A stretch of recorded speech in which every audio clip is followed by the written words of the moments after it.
Hello and welcome to another episode of Spoil Your Appetite. Oh man, we have a lot to talk about today.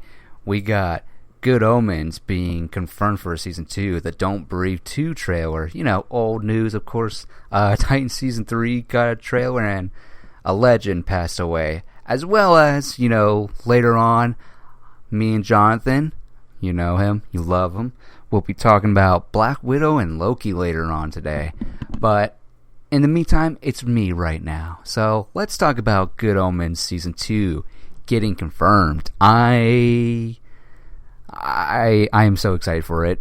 I never read the book, only watched the show. That's my main thing. And I know there was never a second book, but the fact that you got Neil Gaiman coming back, and basically, you know, you got Michael Shannon, not entirely sure, let me look that up, but you also got David Tennant coming back. You know, the leads, the important ones, coming back as the angels and whatnot. Michael Sheen and David Tennant are coming back. I am so excited for it. Totally don't know what the story could be, but the fact that Neil Gaiman himself came out and said that him and Terry Pratchett had come up with story ideas for a second one. Unfortunately, couldn't get to it because Terry fortunately passed away, but there's ideas. And honestly, the fact that Amazon is actually doing it, because, you know, Good Omens, when did that come out? I believe it was 2019, I want to say. I believe that's when it came out, honestly. Yep, 2019. Wow, it's been 2 years, and I don't even think they said they weren't going to do a season 2 either. So the fact that they were holding out on possibly doing, not knowing if they want to do a season 2, and then now deciding, yeah, we're going to do a season 2. I'm excited. I'm really excited because I really love that. I love Michael Sheen and David Tennant. I really do love them as those characters, and to see them again is going to be fun. I've been watching a lot of clips of Good Omens from season 1 ever since they announced this, and yeah, man, I'm excited. I'm glad Neil Gaiman's coming back, because it's just like, you know, I know he's steering the ship or whatever, but who he hires, or if he's even in charge, but like whatever involvement he's in with, I'm just excited. I'm excited to see it. What I'm also kind of not really excited, and I'll explain why. Don't Breathe 2 has a trailer that came out, and I don't know what to say, to be honest. I really have no clue what to say to this. Yeah, so the synopsis came out months ago and basically told us the blind guy from the first movie is going to be protecting this little girl, has to save this little girl and whatnot. And I was just like, okay, this is kind of weird given what we've seen, what he's done in that first movie. Like, I don't know what to think. So I was just like, okay, let me see a trailer. Saw the trailer. It's just as equally weird as I thought it would be, honestly. I truly do not know what to say about this Don't Breathe trailer, honestly. I really have no clue. Honestly, it's just I don't know. Like, actually seeing it at context, and again, we're talking about the same old blind guy in the first movie, which, spoilers, if you've never seen Don't Breathe, which you should, it's a great little horror movie, made by Blumhouse, I believe. He, if you've seen the movie, you know that he's like, has a turkey baster and of old semen kept in the freezer, and, you know, trying to impregnate the woman that basically caused a car accident involving this old blind guy's pregnant wife or whatever. And yeah, I don't know. I'm glad that the antagonist, not the old blind guy, that they're acknowledging that, hey, do you even know who you're dealing with or whatever? Do you even know who this guy is or whatever and what he's done? I like that acknowledgement, but I can kind of see why they could go this way, because at one point in the first movie it's mentioned that, he is a veteran, and again, he was going to be a father. And so I guess in the second movie he's looking after someone's kid, I believe. Yeah, again, it's just kind of weird. It feels strange that we're not going to get that conclusion that was basically set up in the first movie, where we see he gets away and you get the sense that he's going to basically track down the last victim that, ultimately broke into his house or whatever. But yeah, no resolution there, I guess. But I guess that ending just meant that he was just gonna get away or whatever, like go somewhere else and hide out, I guess. I don't know. I don't know what to say, honestly. I don't even know if I want to see this one at all. I don't even know if I want to see it, honestly. And that's rare, honestly. I mean, the last movie I purposely did not want to see, but I guess eventually went and saw, was probably The Rise of Skywalker. I mean, The Rise of Skywalker, I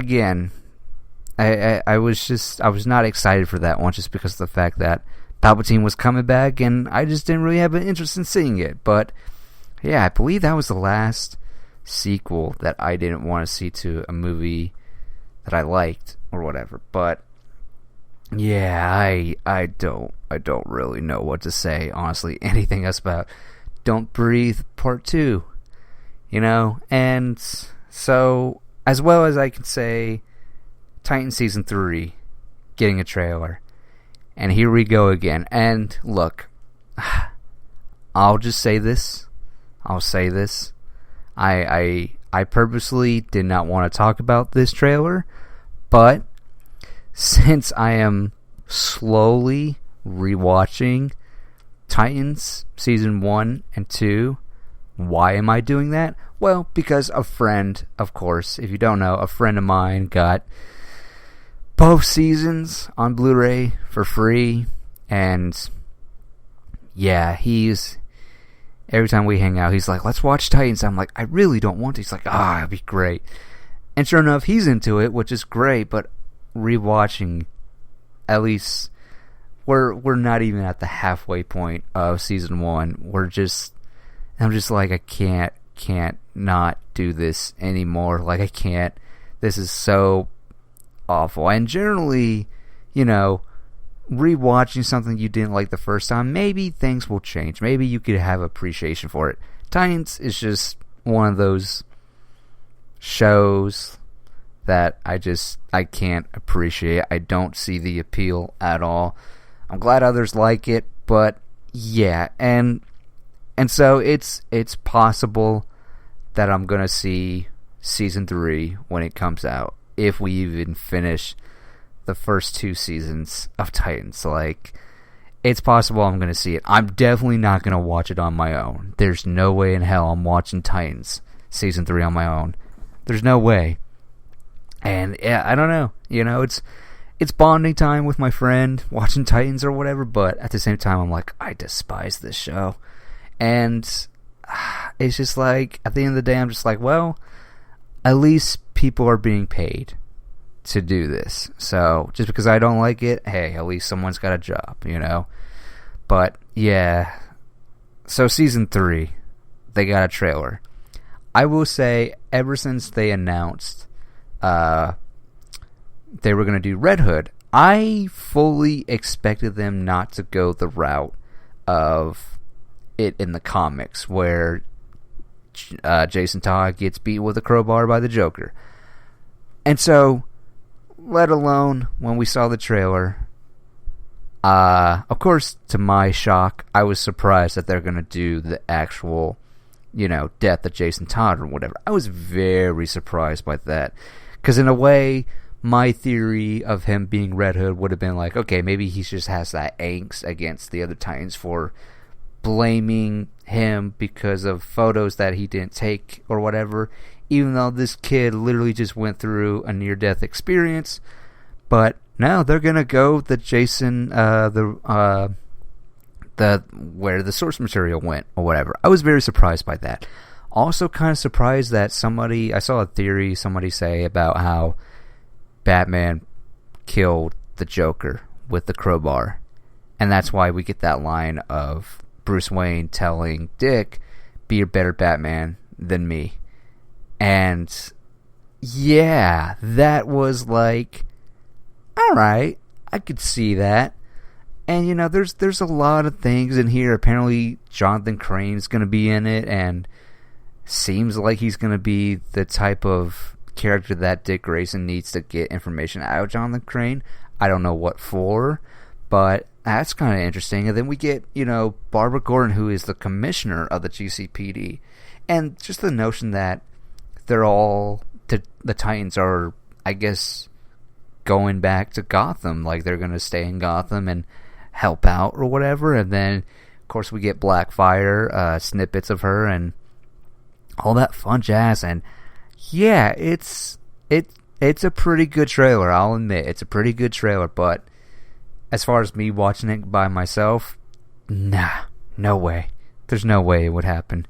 But I will be watching it with my friend, I mean, as much as I would love to say, no, we're not, I'd never want to watch Titans. Like, I don't want to watch it.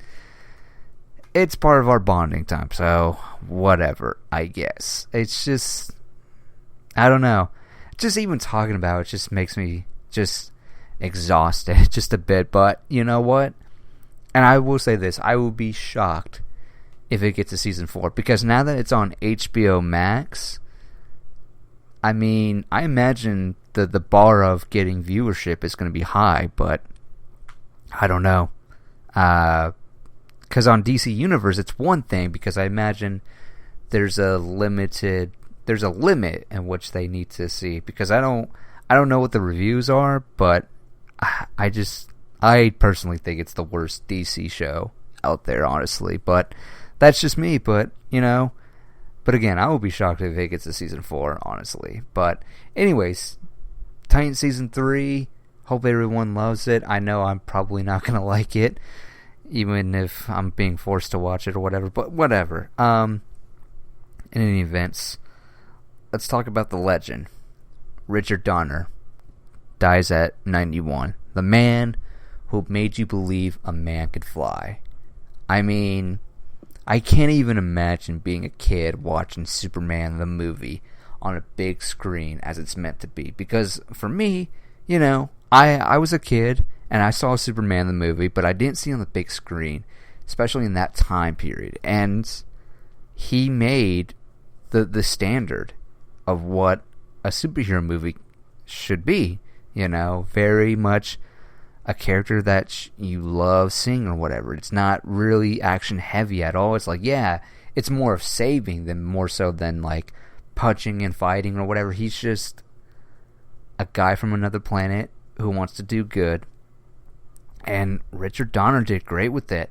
So much so that we finally got to see his cut of Superman 2, which is great. Superman 2 for a lot of people is the standard of what a Superman movie should be.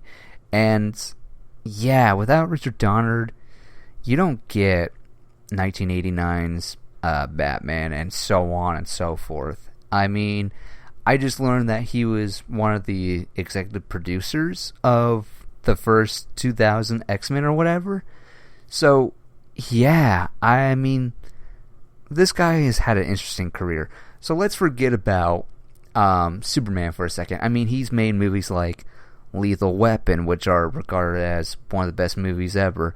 The Omen, a horror movie, man. Like, a horror movie? Like, that's incredible. He did The Goonies, which won't get into about how I feel about that movie these days. But, a cult classic with The Goonies. So much other stuff. Like, the man could literally do almost every genre, and he was always doing stuff time after time after time. Like, he really never slowed down. I mean, he even worked on TV like, the man never stopped.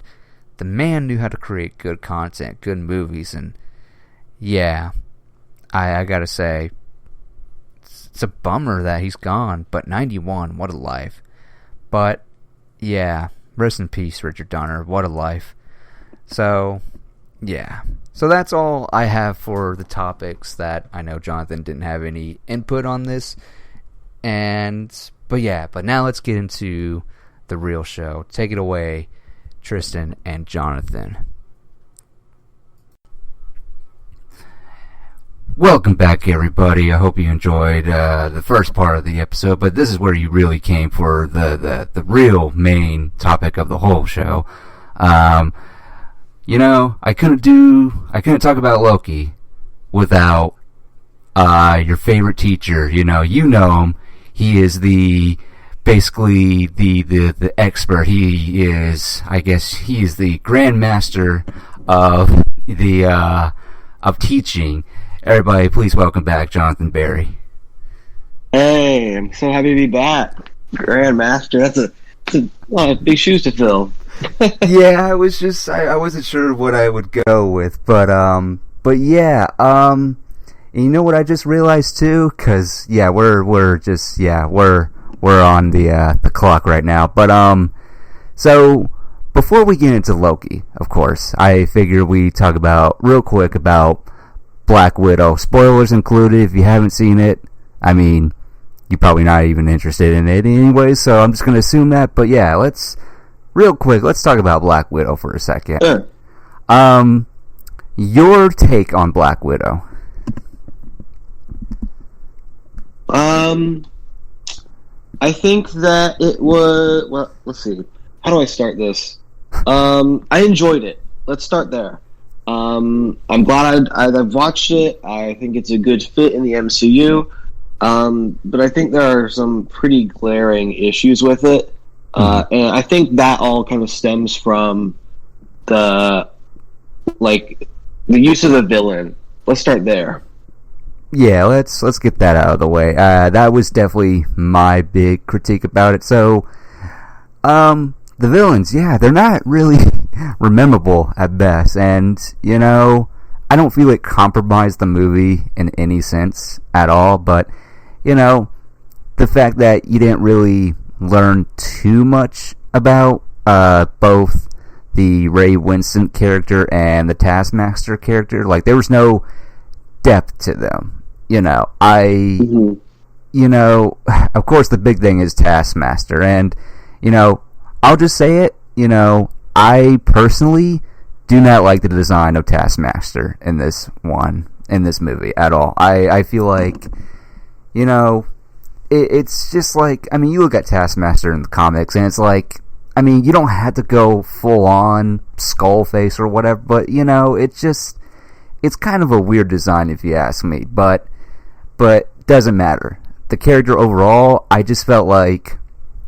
So the big thing about Taskmaster is, the reveal is it's a she, and she is the daughter of the main villain that runs the Red Room or whatever, and she's just basically, yeah. So the big crux about this movie is Natasha feels guilty about blowing this little girl up because she had a mission in Budapest, which I don't think this is the story Hawkeye and Black Widow were talking about when they referenced it. Oh no, it totally is. Are we sure? Because I don't know. It just it feels. I mean, just the line when Hawkeye talks to Black Widow, and he's like, "You and I remember Budapest very differently," and I feel like this isn't the full story. I feel like there's got to be more to the Red Room. Yeah, it might not be the entire thing, but I definitely think that this was the mission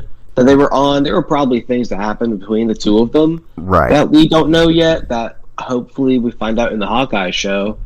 But I definitely think this was the time, the setting of whatever they're talking about. Maybe it is one of the missions that they had to do. Maybe you're right on that end. Maybe it's one of part of the mission, And Right. yeah, and so Taskmaster, I mean, for me personally, I have no connection to the Taskmaster character at all. The only reference that I have is the Spider-Man PS4 game, and that's about it. But I generally know that Taskmaster is basically a copycat, like can copy anyone's fight moves or whatever. And of course, I saw the whole idea of, okay, how are they going to do Taskmaster? And with the helmet and everything, I'm like, okay, I could totally see they're going to go with, and obviously it was, that, you know, the visor, the helmet, basically scans the person, and, you know, the person can basically copycat whatever moves or whatever. So, but yeah, and personally, for me, I saw the reveal coming from a mile away, honestly, because of the fact that, you know, you say that the main villain survives this explosion. Why couldn't have the daughter survived? You know, I just felt like, yeah, she's probably Taskmaster. Now, Jonathan, you told me that you thought the Rachel Weisz character was going to be the Taskmaster, and apparently a lot of people did, which I had no clue. A lot of people were guessing that was going to be Taskmaster. Yeah, so quickly, you were talking about the visual design. I didn't really have much of a problem of the design of the character. My issue was just that in the trailers and such, it was just so built up. Like that was going to be our main villain, and as we've said, it wasn't. If anything, it was a very much to the side, and it really had no weight on it really at all. But yeah, during when I was watching it in the theater, which yay, I'm glad I was in a theater for it. Yeah, it just felt like they were trying to point us in the directions, like, ooh, we don't really know if, I think Melina is the name of the character. That's one thing. I don't remember the names of a lot of the characters from this movie.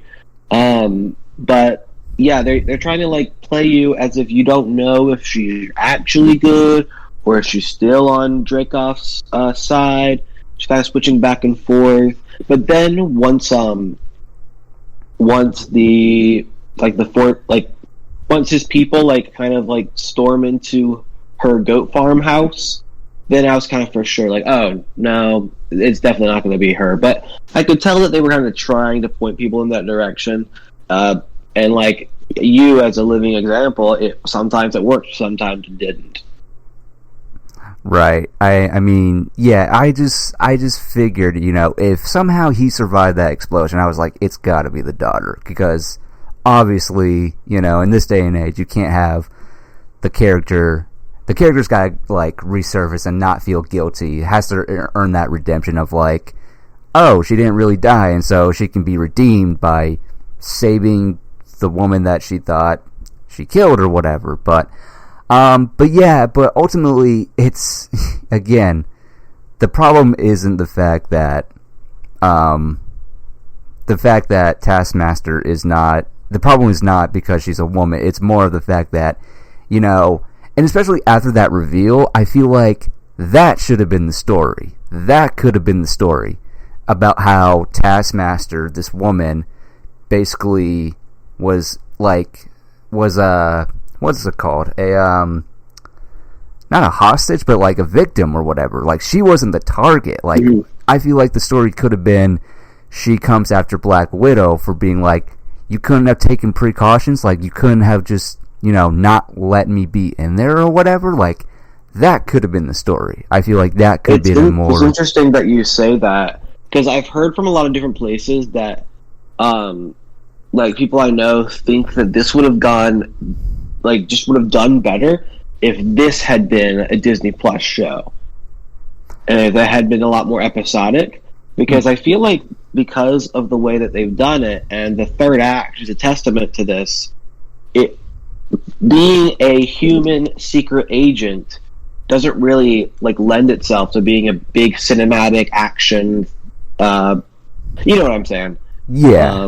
There's just like so much going on. So if it had been much more died down in more of an episodic way, we definitely could have had that with Taskmaster and more of a not origin, but like more of a development of the character, so that when that reveal occurs and everything that happens in that third act, I wouldn't have just like dismissed it, because we find out everything and I'm like, oh, okay, but it didn't really have much of an emotional weight, at least not to me. Right, exactly, and I feel like that's what was missing in this movie. It's just that sense of like there needs to be some sort of personal gain or whatever, and you know, it's fine. You know, I'll take it, because it's like, you know, it's fine. I mean, I kind of look at Taskmaster as basically Bane from Batman and Robin or whatever. I can see that. It's just, she's just there. The character is just there to be imposing or whatever. And sometimes, you know, it can work. It can work to full great extent or whatever. I mean, shit. I mean, you don't really need to know the motivation or anything for a villain. You know, just, you gotta at least make it come across as like they're a character and all this stuff. And I was just like, it's fine. The other thing about Black Widow that really captured my imagination was the opening, how she's on the run. Natasha's on the run from Thunderbolt Ross, which tells us that this is set after the events of Civil War. Like, that could have been a great story as well. And then you could have had the Taskmaster character come after her, hired by Ross, but then again, Ross as a character, as we've seen in the MCU, doesn't seem like the kind of guy he would send these mercenary people. But then again, you could write the character as, you know, a soldier, just, you know, who has this ability, and for her it's more of a personal gain. So, but for what we were given, I thought it was solid. I really thought it was just a nice, really like surprising, solid movie, honestly. Like, to me, I feel like this movie's going to be more appreciated for, you know, the people that haven't seen the MCU, and, you know, all it takes is one MCU movie to possibly get them into the MCU, and then that way they can go to Disney Plus and watch it in the correct timeline. I feel like that's where Black Widow is going to be appreciated the most, is in that certain timeline and whatnot. Yeah, I can see the argument for like this would be a good one for the introduction of the character, and like you don't really have to know that much beforehand. I mean, like, it might be a good idea to like have an idea what the Red Room is, just because they mention it so early on, don't really explain it until further. Mm-hmm. As far as you were talking about character, let's talk about some of the new characters that they introduce here. Yeah. Who do you prefer, Yelena or Alexei? I prefer Yelena. I feel like she had the best comedic timing, played by the great Florence Pugh, who we've seen in Midsommar, and I mean, that was my first introduction to her, I believe, was Midsommar. And, you know, Midsommar, I'm mixed about it. Well, I think it's whatever. I don't understand the appeal of it, but I thought she was great, and I could see why everybody wants to work with her. But yeah, I thought her comedic timing was great. And, you know, there's some dark stuff in here, and she plays it off as a comedic type or whatever. And, you know, what they do to the women that come in to be trained as Black Widows is kind of messed up. But I thought she was great. I really did. Yeah, she's a really great foil to Natasha's character, or Scarlett's character, who is Natasha. Weird way of saying that. Yeah. But, yeah, she's definitely the, like, breakout star of the film. Honestly, like, I found myself enjoying all of her scenes more than I did Black Widow scenes. And I think that's kind of intentional. Like, in the Avengers lineup, Black Widow is meant to be the one working behind the scenes, who's much more subtle. And I'm glad that Scarlett Johansson stayed true to that in this film and keeping that character subtle. But that definitely allowed for Yelena to become more of the forefront. Along with, let's not rule out David Harbour's character in this too, who I thought was probably my favorite comedically. As this character who's trying to, like, not compete, but, like, relate himself to Captain America, because he's been a super soldier not longer than Captain America, but he was around when Captain America wasn't, when he was frozen in the ice. He was trying to prove himself, and that just came off. That just felt so relatable to me. Yeah, I liked. I mean, David Harper. He is definitely just a wonderful actor. I mean, I know that he blew up on Stranger Things, and I like him as an actor, and it's a shame Hellboy didn't work out because I really thought he was great in it, honestly. But yeah, him as Alexei was just interesting. Like, he's that kind of character. When we see him in the present day, he's trying to live the glory days. He wants to, like, he's kind of a loony, whereas in the very beginning with that flashback, he's very much working for his country and getting these tapes or whatever, and very much living that Russian life or whatever, trying to be a spy, keep undercover, and all that fun business. And to see him in present day just kind of being like, they just threw me in the fucking hole. Like, they didn't, like, what was the fucking point?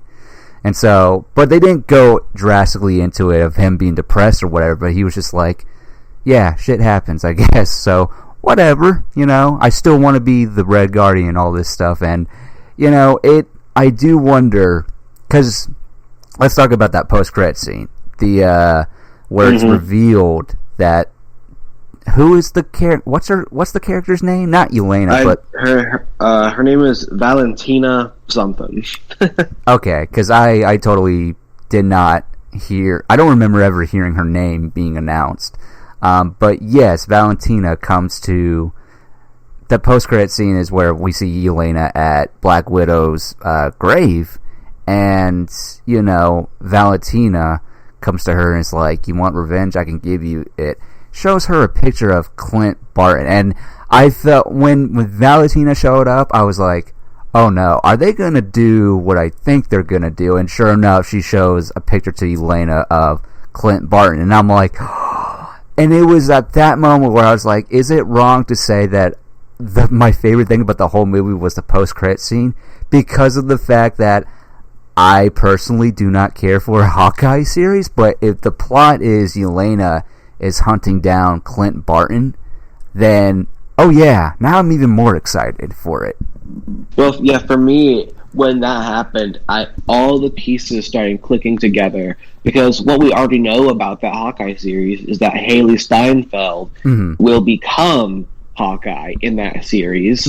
So if Jeremy Renner is being hunted down and there's going to be a new one, you can start to figure out where that show might be going toward.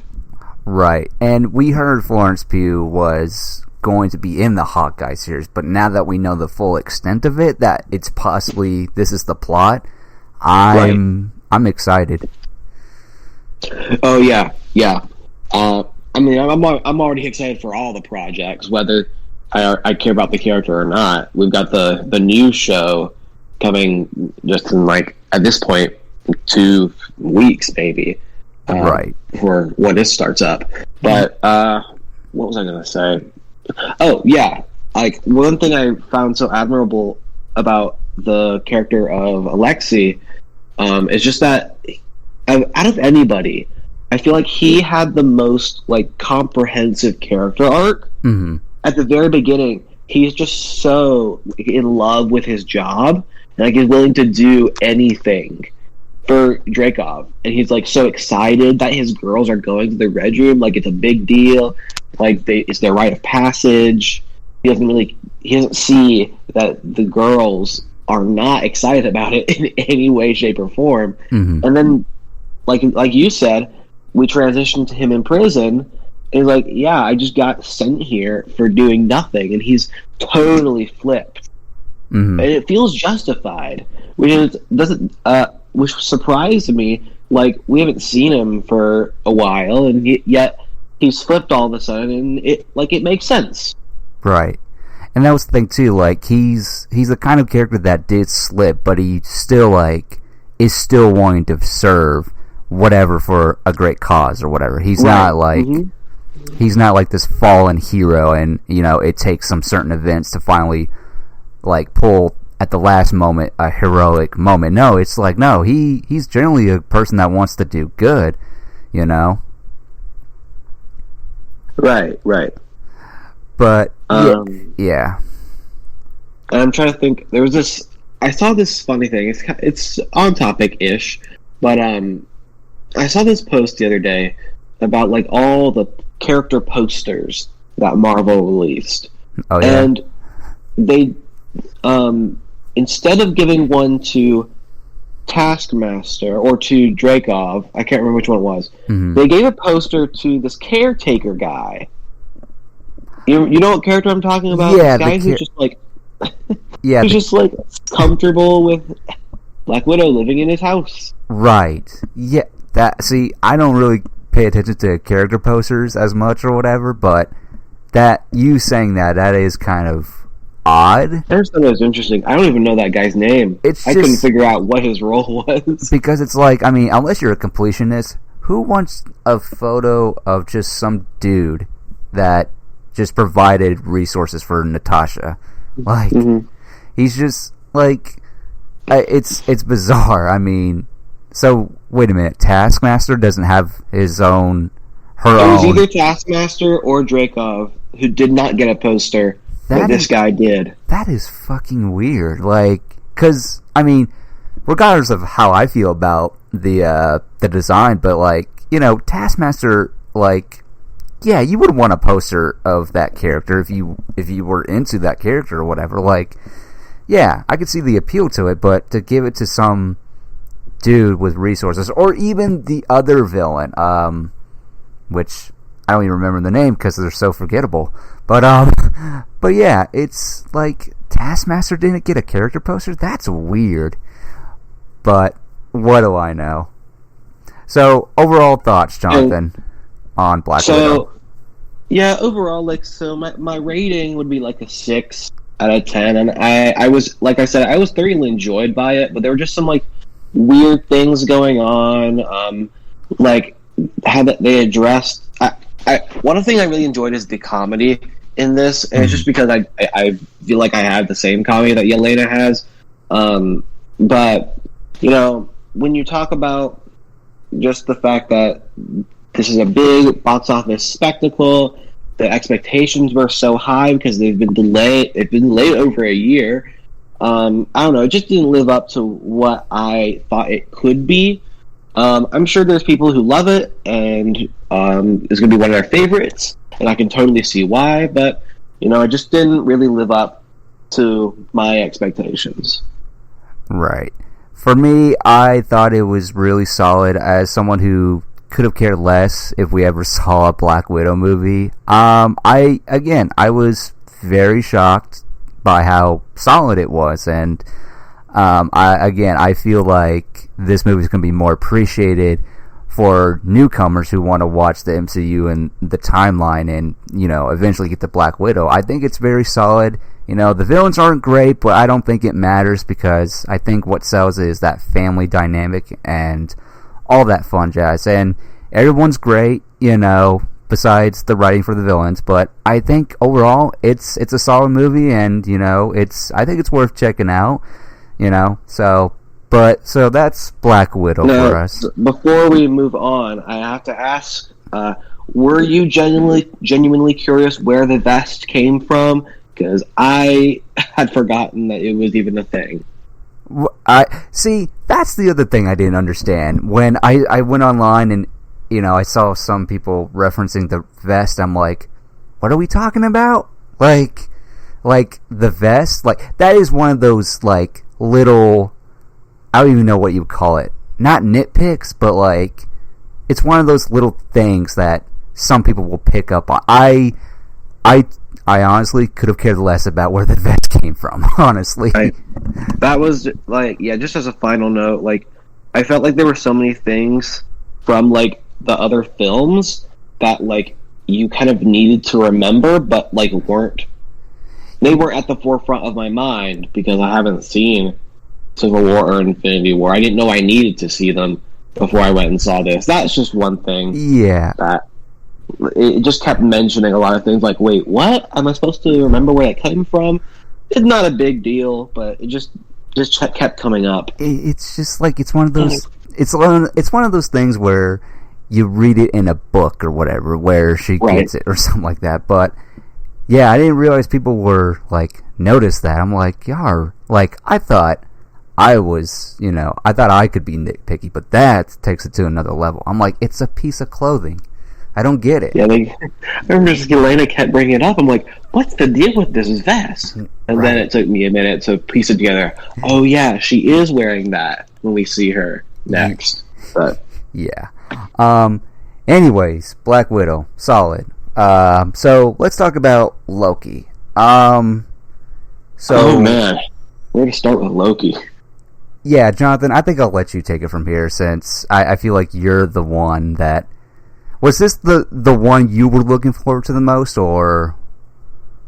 Well, once I heard what it was about, yeah. Okay. Originally, I still probably, out of the three, my favorite has been WandaVision, but just because I just know the sitcom world and it just meant a lot to me. Mm-hmm. But as far as plot is concerned, by far, this has absolutely been the most interesting and the most emotional. Mm-hmm. And I had predictions, and some of them came true. Some of them we'll have to wait and see, according to the end credit scene of episode 6. Mm-hmm. So, do you want to take this like episode by episode, or what do you want to do? I honestly don't know where to begin. Honestly, I want to talk about the finale, but I feel like there should be some build up to Loki.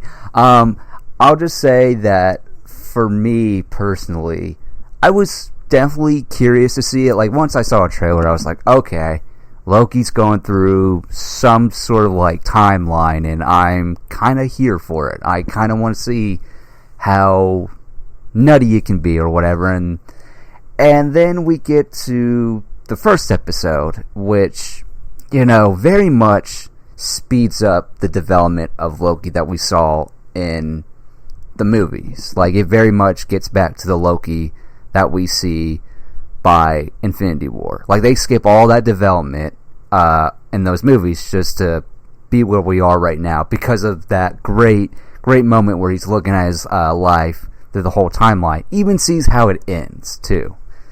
So I thought that was pretty interesting to go that way. And it's like, yes, like we can skip all this development. Like, we know how Loki pretty much feels by the time we get to Ragnarok and Infinity War and whatnot. And yeah, that was one thing that I really appreciated, is that even though we're starting with 2012 Loki and his desire for his glorious purpose, which is the theme of the entire show, pretty much, they pretty quickly are able to like de-escalate him and get him more into a vulnerable state without it feeling too quick. Like you were saying, it's either episode 1 or 2 where they show him his life, and where it's going in the sacred timeline, to be specific. But yeah, they're able to keep some of his maliciousness or his deceitfulness while also being like kind of courteous in some ways to specific people. To Sylvie specifically. Yeah. But I like that they're able to create this duality of this character, which it's kind of ironic since there are so many different Lokis that we see here. But yeah, that was definitely like what I was focusing on. Right. I thought, we can talk about negatives. I'll talk about my last negative because it definitely deals with the season finale for sure. But as far as negatives go, I will say episode 3 really did feel like a filler episode. I feel like that episode the only reason we have that episode, plot wise, it doesn't really matter. It's more of just seeing how Sylvie, Lady Loki, as I'm probably always going to refer to her as, Lady Loki and Loki, basically seeing that dynamic between them. And it's not it's not a bad episode, but it's just like, in terms of getting to know Sylvie, it's like there's nothing really there. Like, you understand there's a hatred for the TVA, but you don't exactly know why. So much so that when Loki tries to open that box, she definitely deflects it or whatever. And that's very much Loki in a way. Because we saw it in episode 1 where, Mobius, played by Owen Wilson of all people, is trying to, pry open Loki and whatnot. And I get it, but at the same time, it's like, okay, we know she's a Loki, but at the same time, it's like, you gotta give us something. And I love the fact that they just nonchalant throw this line of like, oh yeah, everybody that's working for the TVA is a variant. I just felt like that should not be like a throwaway line. But luckily, they came back in the next episode to basically dissect all of that. There's not really that. I mean, I feel like that's the only complaint I have. It's not my major complaint, but again, we'll talk about it in the season finale. Was there anything that stood out to you as far as like negatives go? Like a complaint, we never saw the jet ski. That's my number one complaint. See, I swear, fandom is very funny to me at times. I'm just like, there's a lot of like people who are like so close to the source material that they're like, it's got to be this way and this way only. And then there's this other side of fandom that's like, it's a fun kind of poke or whatever. It's kind of like, it's fun. It's meant to be a fun. Like, they want to see the jet ski thing. Like, everybody wants to see the jet ski. I've seen so many memes about it. I'm like, I love this side of the fandom. They just want to see something so, like, that's mundane. Like, yeah. I just, like, that's the fandom I wish all of fandom was like, honestly. It's just funny. But yeah, the jet ski thing. So, the way that I kind of approach the show is, after each episode, I would just kind of like look up what should be happening according to the comics. But like, I've never been a stickler for keeping with the source material. I've always imagined that the MCU is its own version of the comics. Like, they don't have to follow it whatsoever, because they'll do whatever they want with it and do pretty well with it. And so, yeah, that is basically bang on the money. It's like, okay, yes, it's nice to know that you know the source material, but like, this is the movies. This isn't the comics. Like, you gotta know the difference. And it's like, they'll definitely cherry pick some things for sure, unless it's a Watchmen situation where they very much stick close to the book and do a little tweaks or whatever. But they're not gonna go full on like the comic. You're not gonna see a copy and paste, basically. And that's the thing about this. It's like two different medias. Like, they will definitely, you can see the inspirations for sure, but it's not gonna go in the way that you might think you've seen it in one way, Mm-hmm. Yeah, I definitely did this research for like after episode 5 is when I really dug into it, like, to see what possibilities were going to happen in the finale. And so I kind of created my own like theory of what it was going to be, and then versus what fandom was saying and versus what the comics said. And so that was really fun, because I feel like between, like, this definitely had the most mystery aspect, I would think so, of any of the shows we've seen. Whether it be just like what alliance Sylvie has, which changes. One thing I really enjoyed about her character is that you think one thing about her in one episode, and then they just give you enough information in the next episode to completely make you rethink whatever you think about her. I'm trying to think of an example. I can't think of anything specific right now. But like, you just got a little bit more of her character each episode, and then in the finale, that when she confronts Loki, like, that really surprised me too that that happened. Right. Hmm? So, Is there an episode that sticks out to you the most? Because they all kind of run together in my head. which episode? I said they're kind of all running together right now. Oh, episode 5 definitely sticks out to me. Yeah. Yeah, episode 5 was definitely my favorite as well. I'm sorry. Yeah, that's our one where we meet all of the Lokis. Yeah, I mean, that was the thing too. Like, for me personally, I was so down to see Richard E. Grant play classic Loki, honestly. Like, he was definitely the one that stuck out to me. And I know a lot of people are like, Alligator Loki and all that stuff. And I'm like, it's like, okay, yeah, cool, awesome. But, like, classic Loki, like, that guy took me by surprise. I just love the fact that he was just a guy that survived the events of Infinity War, then went into hiding.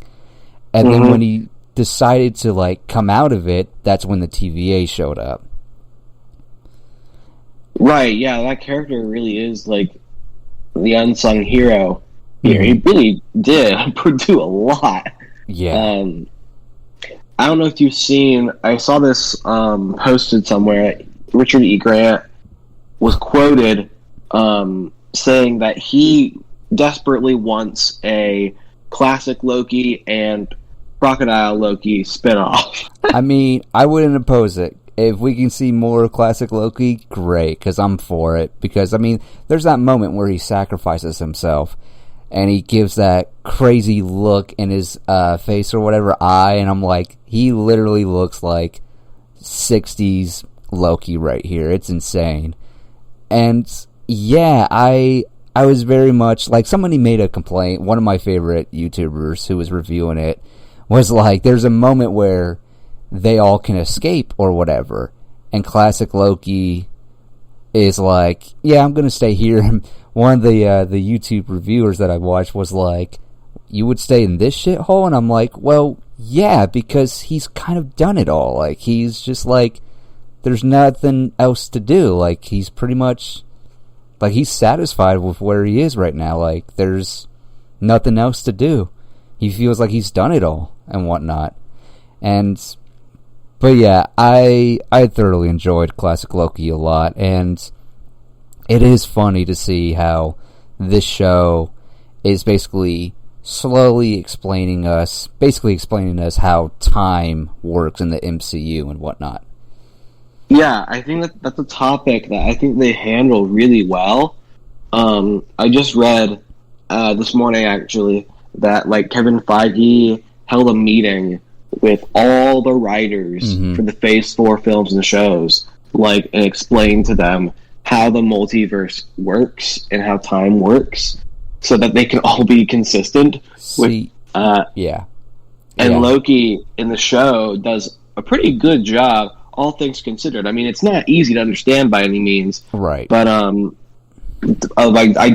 really breaking down what the future is going to look like. Yeah, and getting back to that Kevin Feige quote, I love that a lot. I love that he's a dude, and we've talked about it, how he's been in plenty of Marvel movies, that he's seen what works and what doesn't work, and the fact that he's and he's not even a writer, he's more of a storyteller. He's basically the guy that gives you the simple concept, but for him to go out of his way to be like, yeah, this is how time is going to work. Like, this is how all this multiverse stuff is going to work. And I appreciate that. It's just like, again, this guy is an executive producer or whatever, and, he's the head of, now he's the head of, like, the comics, the, basically all of Marvel running and whatnot.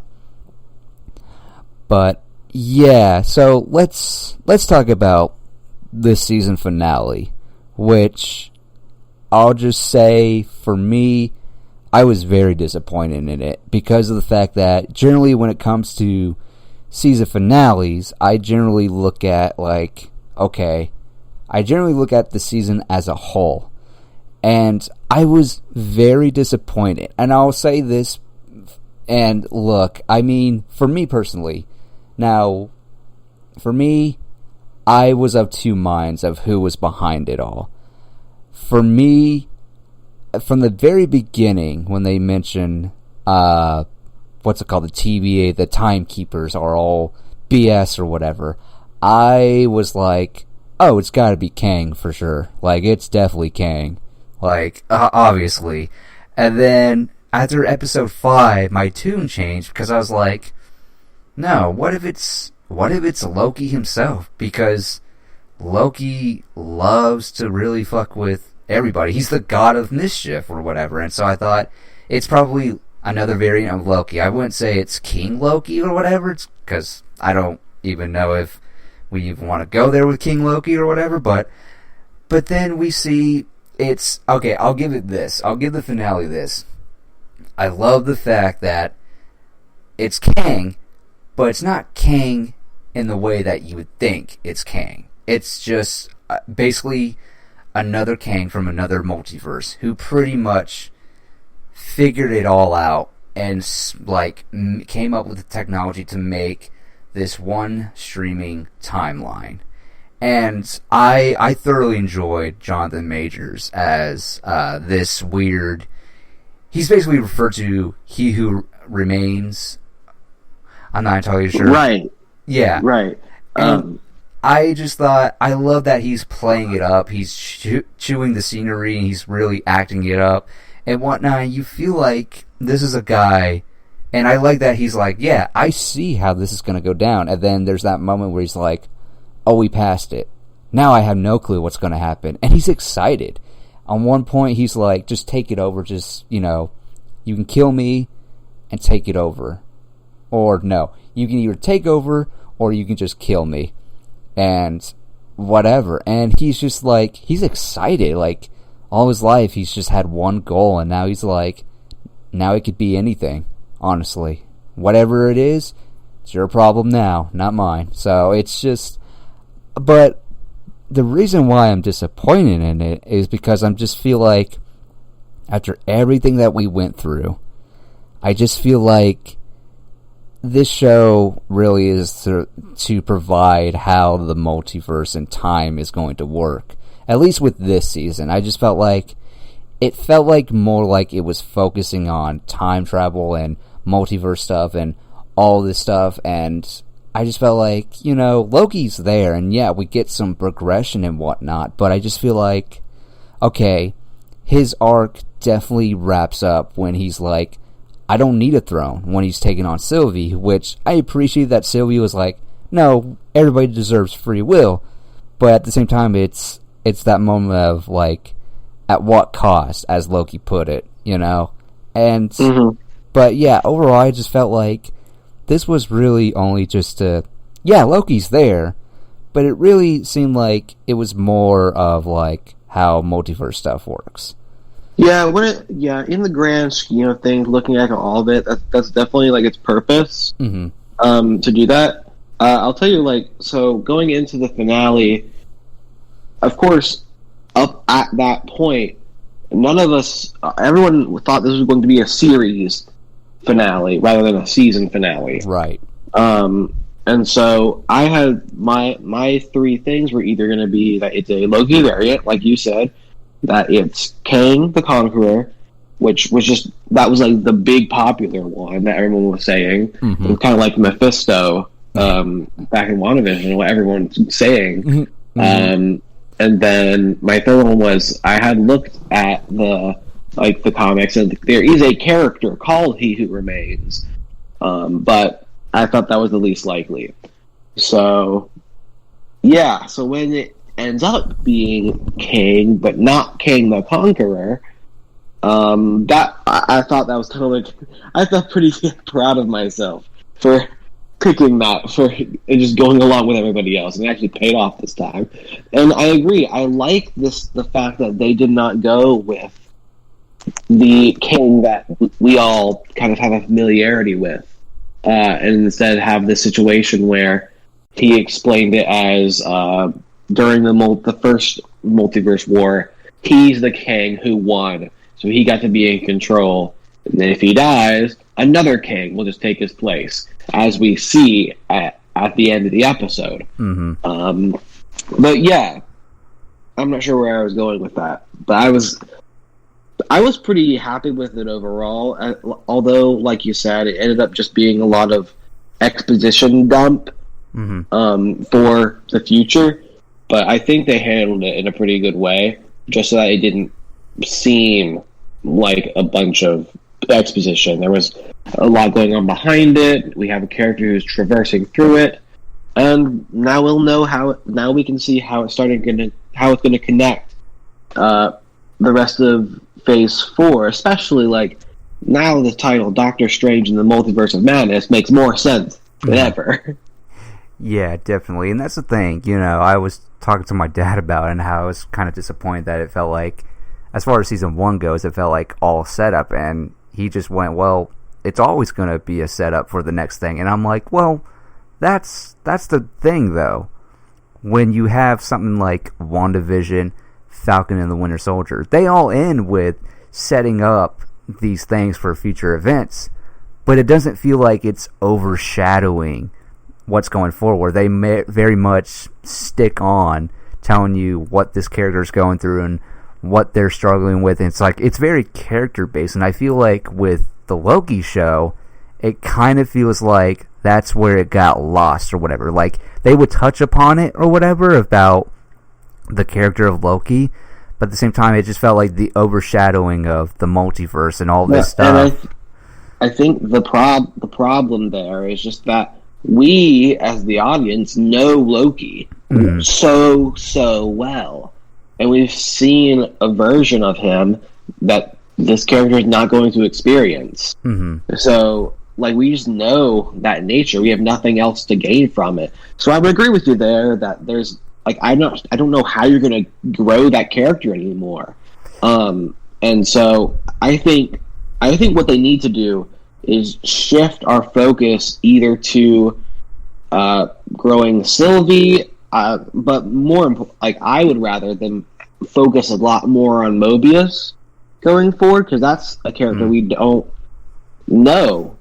And there's a whole backstory there that they didn't even get into. We even got to see where the judge, I can't remember her name, where she came from as a principal. So I'm hoping that that's where they put their focus in upcoming season, because there's growth that can happen there. Right. And as usual, after the finale and seeing how all this multiverse, now it's going to come into play with Spider-Man Far From Home and Doctor Strange in the Multiverse of Madness, there is, of course, that worry that I've always been afraid of. And I'm sure Kevin Feige is smarter than this, but I'm just like, please, for the love of God, do not bring in the Fox iteration of X-Men. Please do not do it. I think that if it was going to happen soon, we would know already.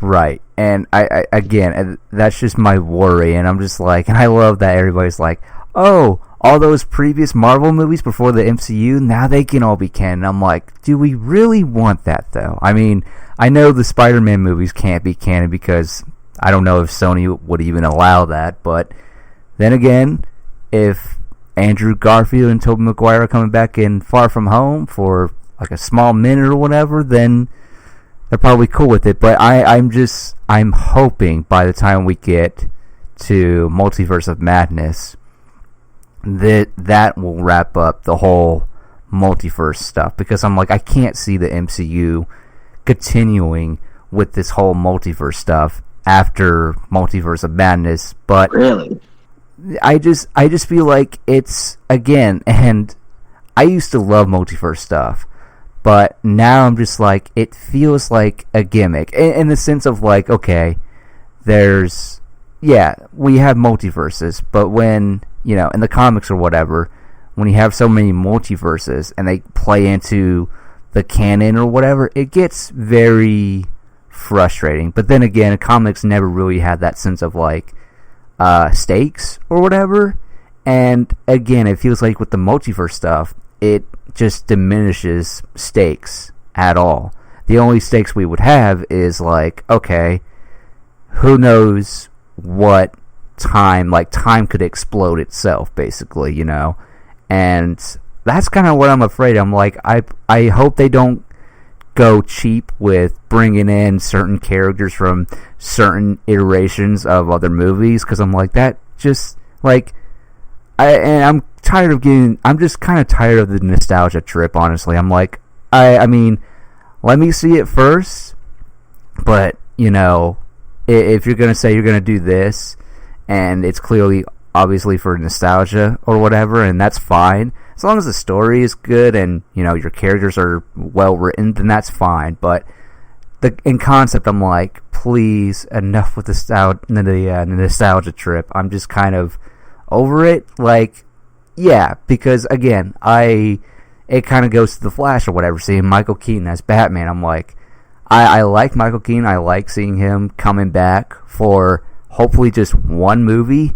But if he's sticking around for other DC movies, I'm like, I don't need that. Like, it's cool in concept, but, like, why not just, I don't know.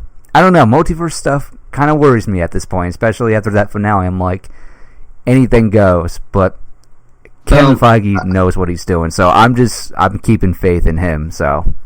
I think that as long as, I'm pretty sure this is insinuating that Kang the Conqueror is our next big bad. Mm-hmm. I could be wrong about that, but that's where I think this is going, and that the end of the finale demonstrates that that's who's in charge now. Mm-hmm. That's the Kang we've got now.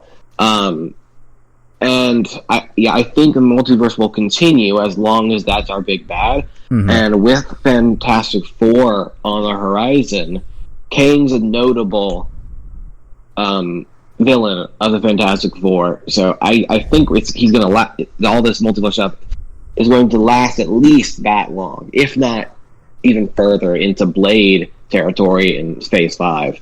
So I'm pretty sure it's going to be lasting around a while.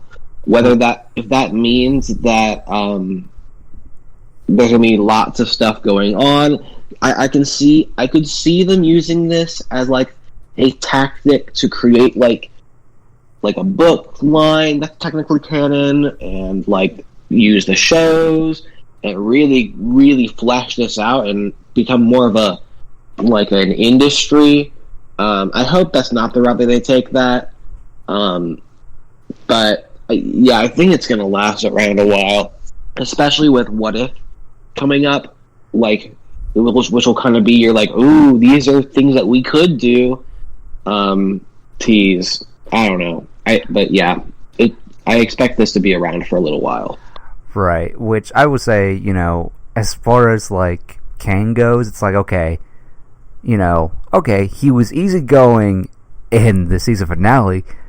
Who knows, like God knows what we're gonna see with actual Kang the Conqueror, because even, you know, the very hyperactive Kang was like, you know, there's a lot of us. Some are more brutal than others, and yeah, you know, I'm just like, I loved, you know, again, that statue of seeing Kang the Conqueror. I was like, oh, and just that fear in Loki's face, because Loki has no idea who Kang the Conqueror is, and right. But yeah, I will say, I again, we know he's coming in Ant-Man and the Wasp, right. And yeah, I will say, you know, if it does wrap up with Fantastic Four or whatever, that's totally fine. I know in the source material it flips back and forth if Kang is actually related to Reed Richards, but but you know, if he does stay until that to the first Fantastic Four movie, yeah, sure, why not? I love seeing Jonathan Majors. I mean, I saw him in Lovecraft Country and The Five Bloods, and I'm just like, you know, who knows how he's going to be written as the Conqueror now. And so, but yeah, I'm definitely looking forward to that. So speaking of things to look forward to, what's the next Marvel project that you're most excited for? It's probably the next one that's coming up. I would say it's probably, at least for this year, it's definitely Shang-Chi. I don't know why, but it's just the notion that Shang-Chi is coming. I'm like, oh my god. And, if there's, again, if we're going to see, because already people are saying, will there be a Kung Lun reference or whatever, and I'm like, I'd be down for that. I seriously doubt it's going to be the Netflix iteration, but like, yeah, man, bring on all the martial arts, as one of my favorite YouTubers said, and talking about, Snake Eyes is coming up, and Shang-Chi, they, as he put it, bring on the ninjas, I say. And yeah, Shang-Chi is definitely one of those movies, at least for this year, I'm most excited for it, because it's like, I know what to expect from Spider-Man Far From Home. I kind of know what to expect from Hawkeye now. And yeah, Miss Marvel, no clue, but I don't know. Seeing those Shang-Chi trailers, I'm like, oh god, I'm ready for martial arts in the MCU. I am so ready for it. But then again, at the same time, I'm like, it's kind of, now that I think about it, it's it's a tie. It's a neck and neck tie between Shang-Chi and the Eternals, because I'm like, what is the Eternals about? Like, I know that they're like this, in terms of DC, they're basically a copycat of, not entirely, but they're basically the New Gods, basically. But yeah, but I'm gonna go with Shang-Chi, because I feel like those trailers, man, I'm excited to see this whole like father versus son kind of movie, and I can't wait. What about you? Yeah, honestly, I forgot that Eternals was coming this year. Yeah. When you mentioned that, I'm like, oh yeah, that is coming in November, I think. Yeah. Of course, I have to hold up for No Way Home. That's just my favorite character. Mm-hmm. But Shang-Chi for sure. One that I don't remember when it's coming out, but it's already been announced and cast. Moon Knight. God. That with Oscar Isaac, like, that is something I'm really interested to see. I know a little about the character, but what I know, just already has me very excited for that, and especially in like an episodic format. I'm interested to see how that works. Mm-hmm. We've got, let's see. Yeah. I don't really know anything about Miss Marvel, but I know we'll get introduced to her in what is now called The Marvels, what used to be Captain Marvel 2. They've renamed it. I believe Miss Marvel is coming out before The Marvels. Which, oh, really? Yes. Which I gotta say, because they're filming it right now, which I think they're even done finishing the show. But yeah, The Marvels, when they announced that title, I was like, I can't. Like, that is beautiful. That's perfect. Like, forget calling it Captain Marvel, subtitle or whatever. Like, The Marvels, like, perfect. That's just perfect. I like the title, but it bothers me that one of the characters does not have the name Marvel in their name. We've got Miss Marvel, Captain Marvel, and Photon. Yeah. Yeah, I feel like the title is basically for the people that know Photon was once referenced as Miss Marvel, so I feel like that's probably a fan service thing, but yeah, the Marvels. How do you feel about the new Black Panther 2 title? The which game? Black Panther 2 got renamed to Wakanda Forever. Oh, the Avengers game? Oh, the Black Panther sequel. Yeah. Yeah, I'm curious, again, I'm one of those people, one of the, 1% that's like, just, I know you guys won't do it, but I prefer recast of T'Challa, because I'm like, I feel like there could be more stories with T'Challa, but, based off of how big Black Panther was, that first movie, which, again, my theater experience was great, but, you know what?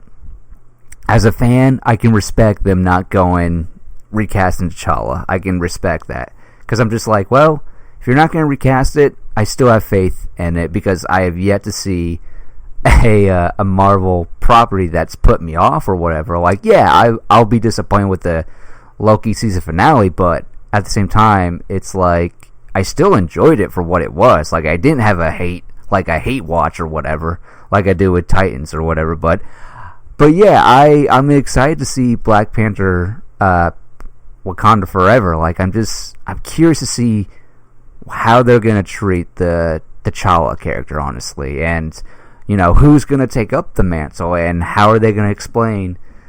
Will there even be a Black Panther suit in this one, or is it strictly about just Wakanda in general? It's got me thinking. Wow, with all this multiverse stuff going on, they said they're not going to recast T'Challa, but that doesn't mean there could be a alternate universe version of Black Panther. So you never know what's going to happen. See, I wouldn't mind that idea, but at the same time, I would just have a hard time, like, because if that's the case, are we, like, who in that other timeline, that other universe or whatever, who would take up the mantle? I mean, I know everybody wants Killmonger, but at the same time, I'm like, okay, Killmonger from a different universe, sure, yeah, why not? In the sense of, like, okay, maybe it's reversed, and what we see in that timeline is reversed. Like, T'Challa is the bad guy, and Killmonger is the one taking up the mantle. Like, I could see that happening. If it's, like, from a different universe, yeah, sure, why not? But at the same time, I'm like, but why would Killmonger, if he's in charge of the Black Panther, if he's in charge of Wakanda, he's king over there, why would he come over here? But what if it's that, in that sense of, like, okay, your family, like Killmonger's family, held that secrecy of, turning away T'Challa and his father or whatever, and that gives him a reason to come into the main MCU to take over as the king of Wakanda or whatever. But at the same time, it'd be so weird because everybody would just look at Killmonger like, you tried to, like, blow up the world and sell all the Wakanda technology. Like, no way. I don't know. I mean, it's... I didn't even know there were people that were like, that wanted that. I'm on Team Shuri all the way. Which, from what we've seen with Shuri, I'm like, I can't see her being taken over. I could definitely see, what's her name? Lupita Nyong'o's character or whatever. She could definitely take over as Queen of Wakanda. I could definitely see that happening. Because I feel like... I could also... Oh, sorry, go ahead. Yeah, I just feel like Shuri is not a hand-to-hand combat kind of person. I don't think... She can only shoot with her gloves or whatever they're called, but gauntlets or whatever. But, yeah, I could see Lupita Nyong'o's character being in charge, but that's just me. I could see... There's two things that come to my mind, like... Either Shuri could, like, do it like a drone thing, like how she did that, like, virtual car in the first one. Mm-hmm. But also, because it's now called Wakanda Forever, this could entirely be just a movie about the Dora Milaje, and I would be totally fine with that as well. Yeah. It's gonna... I feel like that is the one that's most curious about. I feel like that's the one we should be wondering about the most, because it's like, okay... What exactly are y'all gonna go for here? So, but yeah, that's... I personally can't wait, because I'm like, I have yet to see an MCU movie that's put me off from the MCU, so there's that. But I think we would... So, in conclusion, I think we would both agree there is a lot to look forward to. Oh, yeah. Upcoming. Oh, yeah. I mean, just in general, like... The fact that movies are coming back, like, I already have my tickets for Snake Eyes for next week, because I gotta go see that with my dad or whatever, because he's a big fan of G.I. Joe. And then I just realized M. Night Shyamalan's new movie, Old, is coming out, and I'm like, I do like those trailers.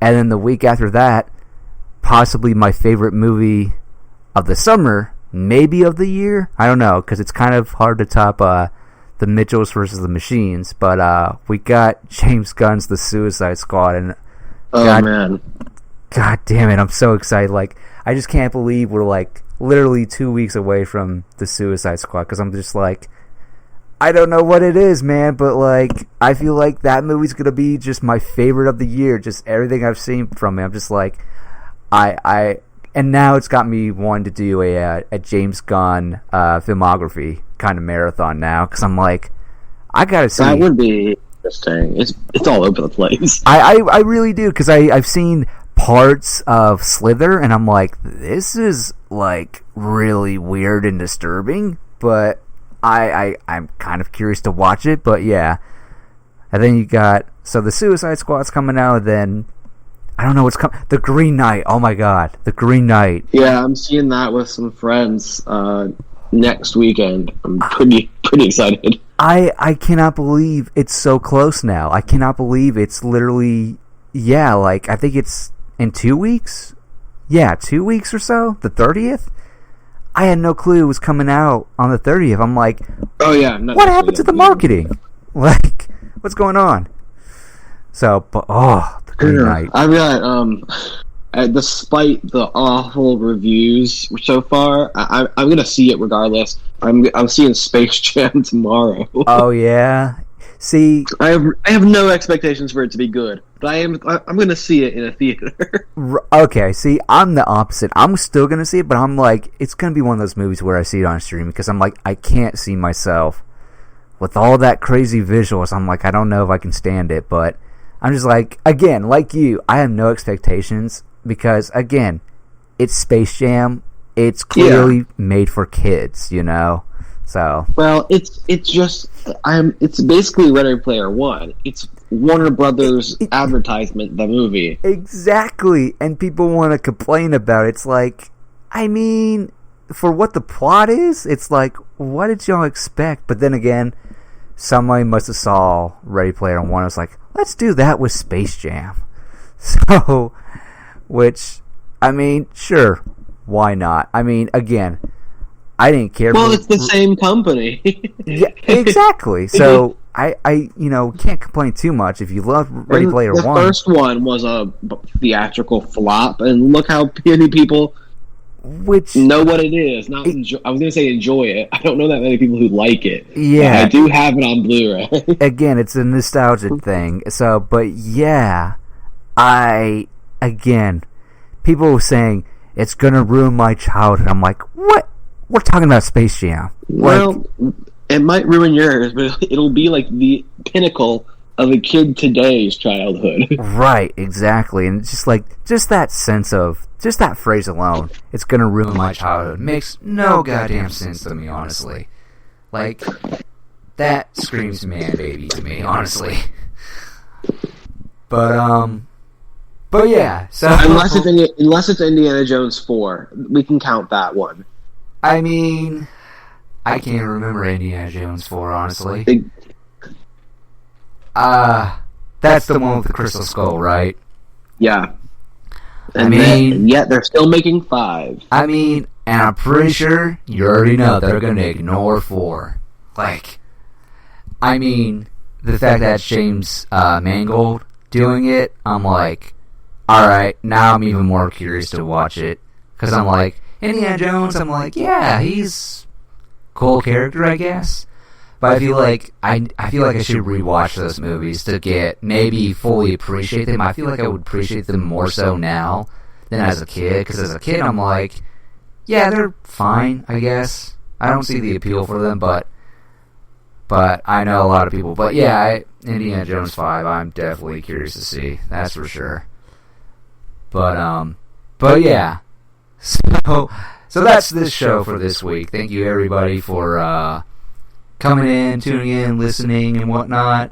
If you want to follow me, you can follow me on Twitter at Alexander_Thorpe, and it goes the same for my Instagram.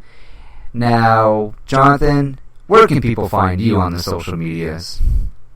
If you have a desire to do so, I'm on Instagram at not_Barry_normal. Can't promise that I'll confirm you as a friend, but you can try. And that's all I've got going on right now. Trying to get other things in the works, but school's starting up soon, so I have a limited amount of time to make things happen. Right. As always, thank you all for listening. I'm Tristan. I'm Jonathan. And you've just been spoiled.